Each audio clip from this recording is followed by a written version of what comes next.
الحمد للہ وکفا وسلام علی عبادہ الذین اصطفیٰ اما بعد فاعوذ باللہ من الشیطان الرجیم بسم اللہ الرحمن الرحیم۔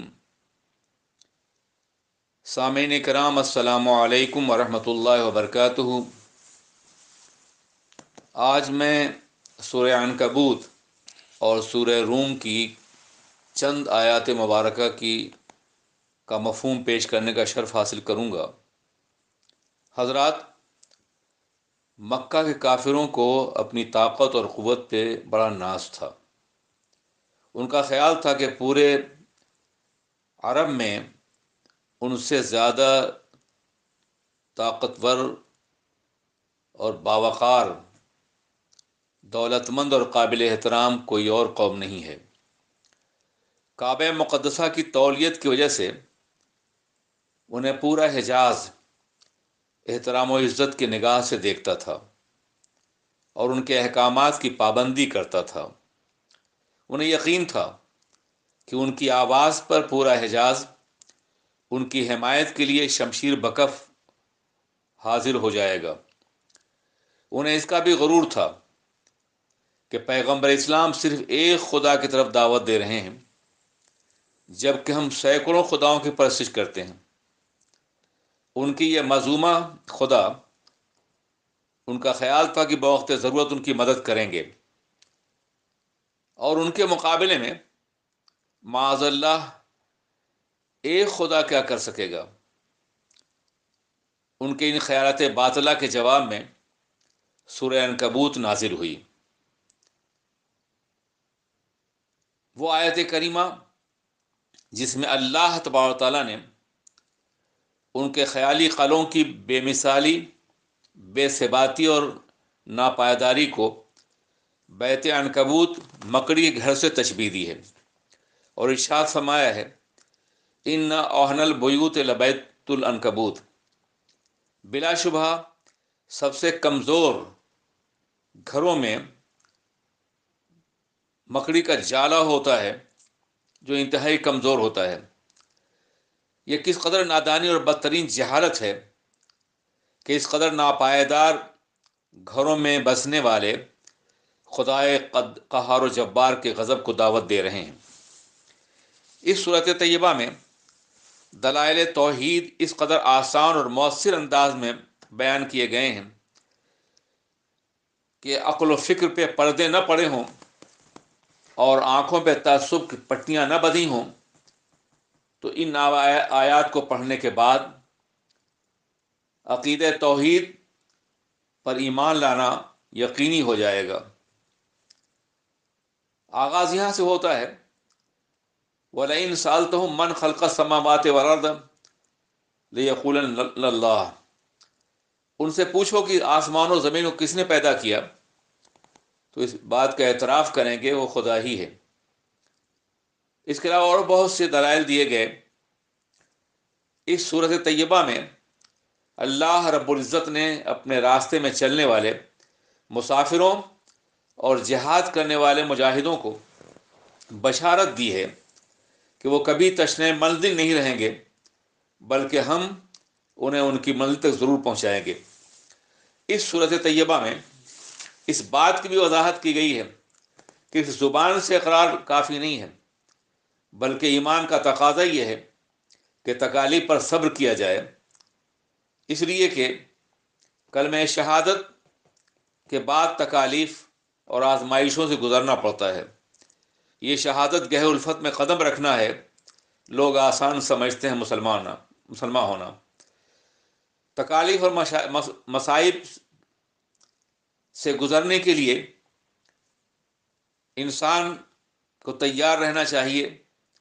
من جانب اللہ، یہ انسان کے اخلاص عقیدہ کا امتحان ہوتا ہے، اور جب اللہ کی قدرت مشاہدہ کر لیتی ہے، جس کا علم اس کو پہلے ہی سے ہے کہ یہ بندہ ایمان میں پختہ ہے، اس کے پائے سے باغ میں لغزش نہیں آ رہی ہے، یہ طوفانوں اور حوادث میں بھی کلمہ حق کہنے سے گریز نہیں کرتا، تو پھر اللہ کامیابی سے ضرور ہمکنار فرماتا ہے۔ اللہ تبارک تعالیٰ نے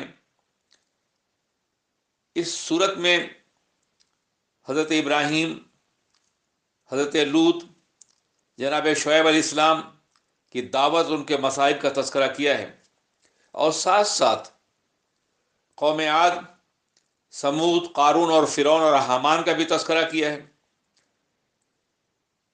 ابتدائی دور میں انبیاء کرام نے تکالیف برداشت کی، ابتلا اور آزمائش کے تمام مراحل سے گزرنا پڑا انہیں، مگر ان کے پائے استقامت میں لغزش نہیں آئی، اور پھر ان آزمائشوں سے گزار کر اللہ نے انہیں غلبہ عطا فرمایا، اور قوم عاد، قوم سمود، قارون، فرعون اور حامان جیسی طاقتور قوتوں کو شکست دیا۔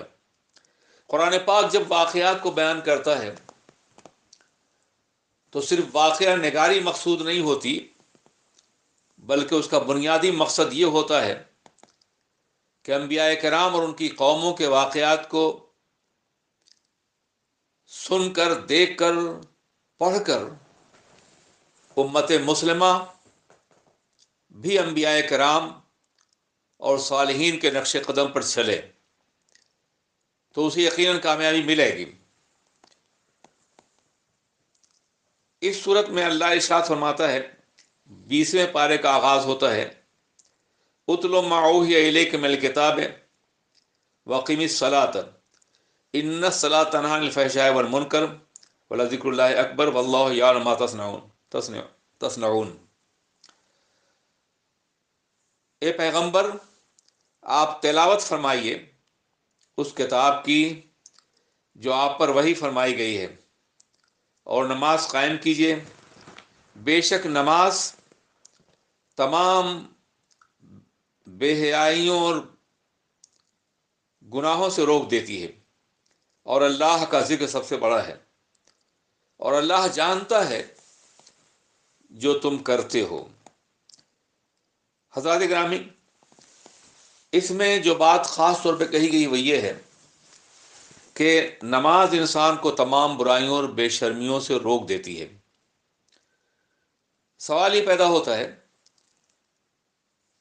کہ آج کے دور میں برائیوں اور بے شرمیوں اور گناہوں اور جرائم سے روکنے کے لیے ہزاروں طریقے اختیار کیے گئے ہیں۔ پولیس کا نظام ہے، جیل کا نظام ہے، سزاؤں کا قانون ہے، اس کے ساتھ ساتھ کورٹس ہیں، کچہریاں ہیں جنہیں عدالتیں کہا جاتا ہے۔ یہ سب اس لیے ہیں کہ معاشرے سے برائیوں کا خاتمہ کیا جائے، لیکن ہم یہ دیکھ رہے ہیں کہ جیسے جیسے قانون کی گرفت معاشرے پہ کنٹرول کرنا چاہتی ہے، مجرم مزید گناہ گار اور جرم پیشہ بنتا چلا جاتا ہے۔ یہ سخت قوانین جرائم کو روکنے میں ناکام ہیں۔ جتنے ممالک متمدن ہیں وہاں جرائم کی شرح سب سے زیادہ ہے۔ آخر ایسا کیوں ہوتا ہے کہ قوانین، ان کا اجرا، اس کے ساتھ ساتھ پولیس کا محکمہ، احتساب کے تمام ذرائع، جواسیس کا نظام، کورٹ، کچہریاں اور جیلوں کی بلند دیواریں معاشرے میں جرم کو، گناہوں کو روکنے میں ناکام کیوں ہیں؟ اس کی وجہ یہ ہے کہ دنیا کا ہر قانون ہاتھ اور پیر میں زنجیر ڈالتا ہے، مگر دنیا کے پاس کوئی ایسا قانون نہیں جس سے دل کو بدلا جا سکے اور دل کو زنجیر پہنائی جا سکے۔ گناہ ہاتھ اور پیر نہیں کرتے، حکمراں دل ہے۔ دل حکم دیتا ہے، ہاتھ اور پیر اس کے غلام ہیں، اس کی مرضی کے مطابق کام کرتے ہیں۔ اس لیے اصل جرم کا منبع اور مرکز انسان کا قلب ہے، آقائے دو جہاں سرور کائنات نے فرمایا الشیطان و جلدی فی الانسان مجرد دم، شیطان جس میں انسانی میں اس طرح دوڑتا ہے جیسے خون دوڑتا ہے۔ دل دراصل مرکز حیات جسمانی بھی ہے اور مرکز حیات روحانی بھی ہے۔ دل خون پمپ کرتا ہے پورے وجود کو تو انسان زندہ رہتا ہے، دماغ کو خون پہنچاتا ہے تو دماغ کام کرتا ہے۔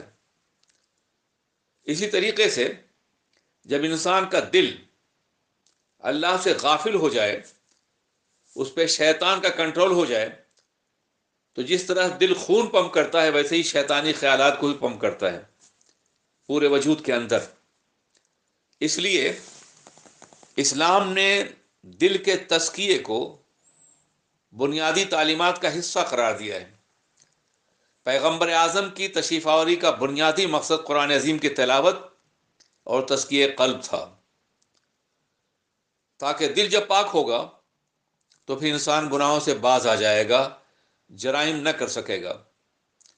تو پوری دنیا ہاتھ اور پیر کو پابند قانون اور پابند سلاسل کرنا چاہتی ہے، مگر اسلام دل کو بدلنا چاہتا ہے، اور جب دل بدل جاتا ہے تو پھر انسان گناہوں سے نفرت کرتا ہے اور نیکیوں کی طرف آگے بڑھتا ہے۔ اسلام ایک دین فطرت ہے، اور اس کا بنیادی رول یہ ہے کہ انسان کو کی فطرت کو پاکیزہ اور باوقار رکھے اور اس کو ایک متوازن زندگی عطا فرمائے۔ سورہ عنکبوت کا خاتمہ اس آیت مبارکہ پر ہوتا ہے والذین جاہدوا فینا لنہدینہم سبلنا وان اللہ مع المحسنین، اور جو لوگ ہمارے راستے میں کوشش کریں گے، جہاد کریں گے، تو یقیناً ہم انہیں منزل تک پہنچا دیں گے، انہیں راستے کی ہدایت دیں گے، اور بے شک اللہ نیکوکاروں کے ساتھ ہے۔ اللہ کی رحمت، اللہ کی قدرت، اللہ کی مدد ان لوگوں کے ساتھ ہے جو اللہ کے راستے میں جہاد کرتے ہیں اور کوشش کرتے ہیں۔ یہاں جہاد سے مراد اللہ کے راستے میں جہاد بھی سیف بھی ہے، اور یہاں جہاد سے مراد ظاہری اور باطنی دونوں طرح کے جہاد ہیں۔ باطن کا جہاد یہ ہے کہ انسان اپنے نفس امارہ کی سرکشیوں کے خلاف کوشش کرتا رہے اور گناہوں سے بچتا رہے۔ آقائد و جہاں حضور سید عالم صلی اللہ علیہ وسلم ایک جنگ سے واپس آ رہے ہیں، غالباً حنین کی جنگ ہے جو آخری جنگ تھی، اور آپ نے مکہ مکرمہ سے متعلق آخری جنگ تھی۔ اس کے بعد بھی جنگیں ہوئی ہیں مگر مکہ مکرمہ یا اس کے قرب و جوار سے متعلق نہیں تھیں وہ۔ اس آخری جنگ میں جب واپس آ رہے تھے تو صحابہ کرام بے پناہ خوش تھے کہ ہم نے جزیرۃ العرب کو فتح کر لیا ہے۔ تو اللہ کے رسول نے فرمایا رجعنا من الجہاد الاصغر الی الجہاد الاکبر، ہم لوٹ رہے ہیں چھوٹے جہاد سے بڑے جہاد کی طرف۔ تو صحابہ کرام کو بڑی حیرت ہوئی کہ اب تو کوئی اور میدان نظر نہیں آ رہا ہے، آقا کس جہاد طرف اشارہ فرما رہے ہیں؟ تو آقا دو جہاں نے فرمایا کہ اب تک تم نے جہاد ان ظاہری اور کھلے ہوئے دشمنوں سے کیا ہے جو تمہارے مد مقابل آئے، لیکن اب نفس سے جہاد کرنا ہے جو تمہارے اندر پوشیدہ ہے، شیطانی قوتوں سے جہاد کرنا ہے، اور یہ جہاد ختم نہیں ہوگا، مسلسل جاری رہتا ہے یہاں تک کہ اللہ بندے کو قلب مطمئن عطا فرما دے۔ تو حضرات گرامی، اسی لیے نماز براہ راست قلوب پر اثر انداز ہوتی ہے، اور اس بنیاد پر انسان جہاد بن نفس کے قابل ہو پاتا ہے اور شیطانی خیالات اور وسوسوں سے خود کو پاک کر سکتا ہے۔ حضرات، سورہ روم کا مختصر سا بیان کرنا چاہوں گا۔ سورہ روم مکہ مکرمہ میں نازل ہوئی۔ یہ وہ دور تھا جب اسلام بہت مغلوب تھا، مسلمان ستائے جا رہے تھے اور کہیں سے بھی امداد کی بظاہر کوئی توقع نہیں تھی۔ اسی زمانے میں دنیا کی دو سپر پاورز روم اور ایران میں جنگ ہوئی۔ روم جو صدیوں سے غالب قوت رہا، اتفاق سے ایران سے شکست کھا گیا، اور ہرقل اپنے مرکز سے دور کہیں جا کے چھپ گیا۔ پوری فوج اس کی منتشر ہو گئی، رومن فوج۔ کافروں نے تانا دینا شروع کر دیا مسلمانوں کو کہ رومی اہل کتاب تھے، عیسائی تھے، اور تم بھی اہل کتاب ہو، اور ایرانی مشرک تھے، بت پرست تھے، اور ہم بھی مشرک ہیں۔ تو جس طرح سے ایرانیوں نے اہل کتاب کو شکست دی ہے، ویسے ہی ہم تم کو بھی فنا کر دیں گے۔ جناب صدیق اکبر نے بارگاہ رسول میں کافروں کا یہ طعنہ آ کے پیش کیا تو سورہ روم نازل ہوئی، جس میں اللہ ارشاد فرماتا ہے کہ رومی چند سالوں کے لیے کامیاب ہوئے ہیں، اور پھر وہ اپنی مغلوبیت کے بعد غالب ہو جائیں گے چند سالوں کے اندر۔ اللہ کے رسول نے فرمایا یہ فتح ان کی عارضی ہے۔ اب آپ ذرا سوچئے، روم بکھر چکا ہے، بادشاہ غائب ہو گیا ہے، فوجیں منتشر ہو گئی ہیں، اور ایران ایک بھرپور طاقت کے حصے سے ابھرا ہے۔ بظاہر مادی اسباب، مادی ذرائع، ظاہری حقیقت اس بات کو یقین دلاتی ہے کہ اب رومی کبھی غائب نہیں آئیں گے۔ لیکن ایسے ماحول میں جب حالات رومیوں کے بالکل خلاف ہیں، یہ قرآن پاک کی صداقت ہے اور پیغمبر اعظم کی سچائی ہے کہ آپ یہ ارشاد فرماتے ہیں کہ رومی پھر غالب ہو جائیں گے۔ حضرات، دنیا اسباب کو دیکھ کر، ابھرتی ہوئی طاقت اور قوت کو دیکھ کے فیصلہ کرتی ہے، مگر اللہ کے نبی لوح محفوظ کو دیکھ کے فیصلہ کرتے ہیں۔ ان کا علم غیب ہوتا ہے، جس کی بنیاد پر آنے والے واقعات کا مشاہدہ وہ کرتے ہیں۔ ورنہ کون کہہ سکتا تھا کہ ان حالات میں قرآن یہ کہے گا کہ رومی پھر غالب آ جائیں گے؟ دنیا میں پیشین گوئیاں کرنے والے بہت سے لوگ ہیں۔ ہٹلر نے اپنی بڑھتی ہوئی قوت کو دیکھا تو اس نے کہا بہت جلد ہم روس پہ غالب آ جائیں گے اور دنیا ہمارے کنٹرول میں ہوگی۔ لیکن جب جنگ کا غبار چھٹا تو ہٹلر کا پتہ نہیں تھا۔ ایسے ہی مسولینی اور دوسرے افراد بھی اپنا دعویٰ کرتا ہوا نظر آئیں گے۔ وہ طاقت اور قوت کو دیکھ کے، اپنی ابھرتی ہوئی قوت کو دیکھ کے اعلان کرتے ہیں، مگر قرآن اللہ کے فیصلے کے مطابق، اللہ کے احکامات کے تحت دنیا کو یہ بتاتا ہے کہ سب کچھ قدرت الہی کا پابند ہے۔ کوئی چیز اس کے طاقت اور قوت سے باہر نہیں۔ اگر مکے والوں نے یہ طعنہ دیا ہے تو اللہ ارشاد فرماتا ہے چند سالوں کے اندر یہ کامیاب ہوں گے اور اس کے بعد پھر مغلوب ہو جائیں گے۔ اور اس روز اے مسلمانوں، تم کو بھی کوئی خوشی میسر آئے گی، کسی کامیابی سے تم بھی ہمکنار ہوگے۔ مکے کی پرآشوب زندگی میں یہ کہنا قرآن عظیم کا کہ تم بھی کامیاب ہوگے، روم کے شکست کھا جانے کے بعد یہ اعلان کرنا کہ چند سالوں میں پھر کامیاب ہو جائیں گے وہ، یہ قرآن پاک کی صداقت اور سرور کائنات کی نبوت کا کھلا ہوا مشاہدہ ہے۔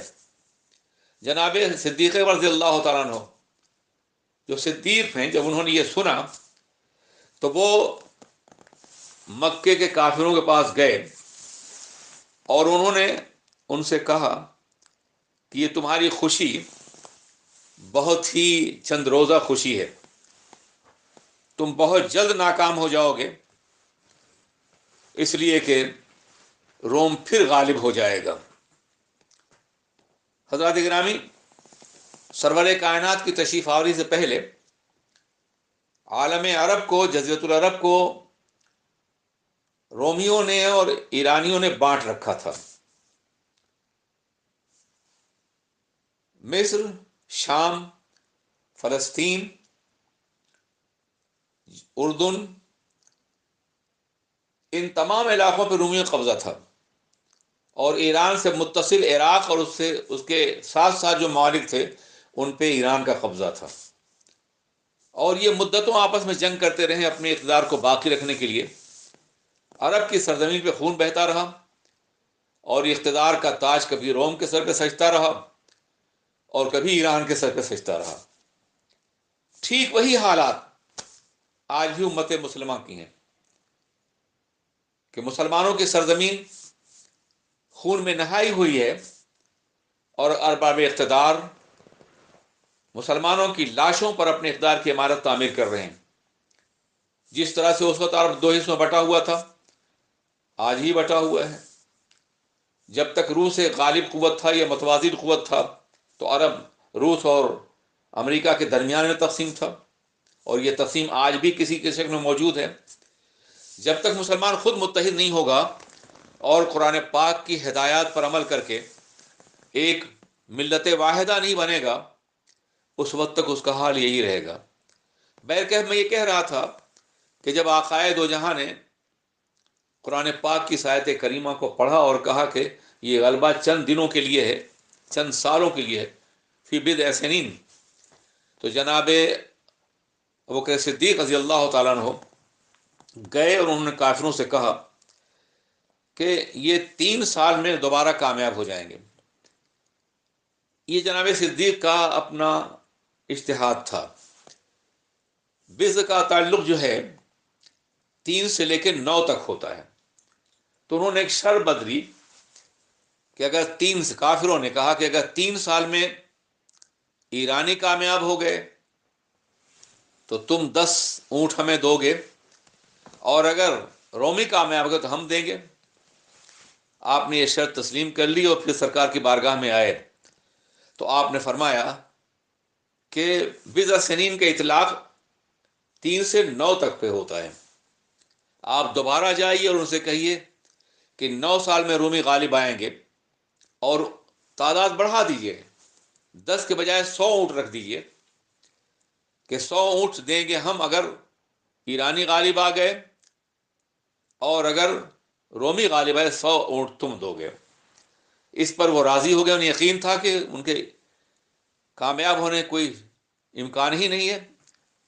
لیکن جب 9 سال کے اندر اندر ہی کسریٰ کی طاقت بکھر گئی، اس کے کمانڈر نے بغاوت کی اور انتشار پیدا ہوا اور رومیوں نے حملہ کیا، تو خسرو پرویز کی طاقت فنا ہو گئی اور روم پھر کامیاب ہو گیا۔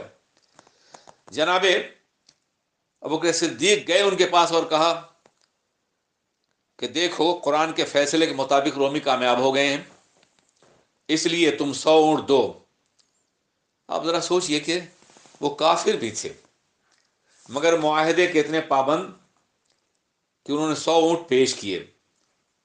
تو وہ آخر دو جہاں کی بارگاہ میں لے کے آئے اور کہا حضور یہ اونٹ میں نے جیت لیے ہیں۔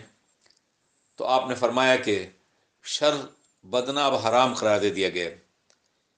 جب پہلے شرط لگائی گئی تھی اس وقت یہ فیصلہ نازل نہیں ہوا تھا، مگر اب شرط جائز نہیں ہے، اس لیے یہ اونٹ غریبوں میں تقسیم کر دو۔ حضرات گرامی، سورہ روم دراصل قرآن پاک کی صداقت اور سرور کائنات محمد الرسول اللہ کے نبوت مطلقہ کا بہت واضح ثبوت ہے۔ اس سے بڑھ کر کے تاریخی اور حقائق پہ مشتمل ثبوت دنیا کو اور کیا چاہیے۔ حضرات گرامی، ان آیات مبارکہ کے بعد بے شمار لوگ مسلمان ہوئے۔ جناب صدیق نے جس سے شرط لگائی تھی اس کا نام ابی بن خلف تھا، لیکن جب رومی غالب ہوئے تو اس کا انتقال ہو گیا تھا، تو اس کے لڑکوں نے یہ شرط پوری کی اور 100 اونٹ پیش کیے۔ حضرات، اس کے بعد اللہ رب العزت اس صورت میں بہت سے احکامات عطا فرما رہا ہے بندوں کو۔ اللہ ارشاد فرماتا ہے، کیا وہ لوگ اپنے دل میں یہ نہیں سوچتے کہ اللہ نے آسمانوں اور زمین اور ان کے درمیان جو کچھ حق کے ساتھ پیدا فرمایا ہے ایک مقرر مدت کے لیے، لیکن اکثر لوگ اپنے رب سے ملاقات کے منکر ہیں۔ کیا یہ لوگ زمین میں سیر نہیں کرتے تاکہ دیکھ سکیں کہ ان سے پہلے جو لوگ تھے ان کا انجام کیا ہوا؟ وہ لوگ بھی قوت میں ان سے زیادہ زوراور تھے، جنہوں نے زمینوں پہ قبضہ کر رکھا تھا اور زمینوں کو آباد کیا تھا، لیکن